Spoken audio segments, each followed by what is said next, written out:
छोटी सोच का मतलब यहां पर क्या है? छोटी सोच का मतलब यह है कि आप अभी छोटे छोटे मसलों से ही नहीं निकल रहे। दुनिया तरक्की करती जा रही है। दुनिया, मैंने एक सवाल पूछा वो पाकिस्तान के आखिरी गांव के बच्चे से, जो मैंने आज बताया। बच्चे मेरे इस तरह बैठे थे, मैं इधर बैठा हुआ था, सामने था, लेक्चर वो दे रहा था, सवाल मैं करता था, जवाब सारे सुनते थे।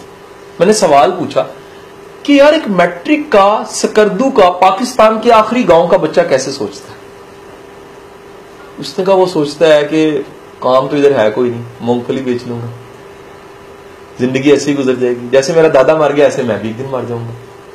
शहरियों पे ट्रस्ट नहीं करना चाहिए, बड़े 2 नंबर होते हैं, बेवफा होते हैं, धोखेबाज होते हैं। पाकिस्तान बहुत बड़ा नहीं, छोटा सा है और हम इधर रहते हैं। शायद सारा पाकिस्तान पहाड़ों से भरा हुआ है, शायद वहां पर भी इस तरह की खुशहाली है, लहलहाते बाग हैं। वो तो ऐसे सोचता है। मैं ये कह रहा हूं बड़ी सोच का मतलब कंपैरेटिव देखो तो दुनिया तो बहुत बड़ी है।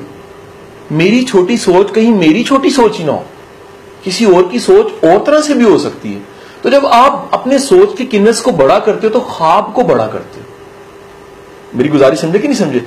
आपके अंदर इतनी कैपेसिटी, जैसे वो रबर बैंड को पकड़ के खींचते हो तो खिंचा जाता है ना। इंसान में इतनी इलास्टिसिटी रखी है, कुदरत ने इतनी लचक रखी है कि आप अगर बड़ा सोचो तो बड़ा सोच के न्यूटन बनते हो, बड़ा सोच के आइंस्टाइन बन जाते हो, बड़ा सोच के गालिब इकबाल बन जाते हो, बड़ा सोच के आप बड़े लीडर बन जाते हो। तो छोटा सोच सिर्फ क्या है कि ये बस जिंदगी एक छोटा सा टीचर बनूं, एक इंजीनियर बनूं और दैट्स ऑल, दुनिया से चले जाऊं। बड़ी सोच ये है कि मैं दुनिया पे आऊं, असर पड़े, दुनिया से जाऊं, असर पड़े। ये कमाल। बड़ी सोच ये जीने का हक अदा करके जाओ। दुकान से चीज लेते हो, पेमेंट पूरी देते हो तो चीज मिलती है। जिंदगी तुम्हें मिली है, जीने का हक अदा करो तो जाना। कहीं ऐसे ही ना चले जाना कि हम आए थे और चले गए।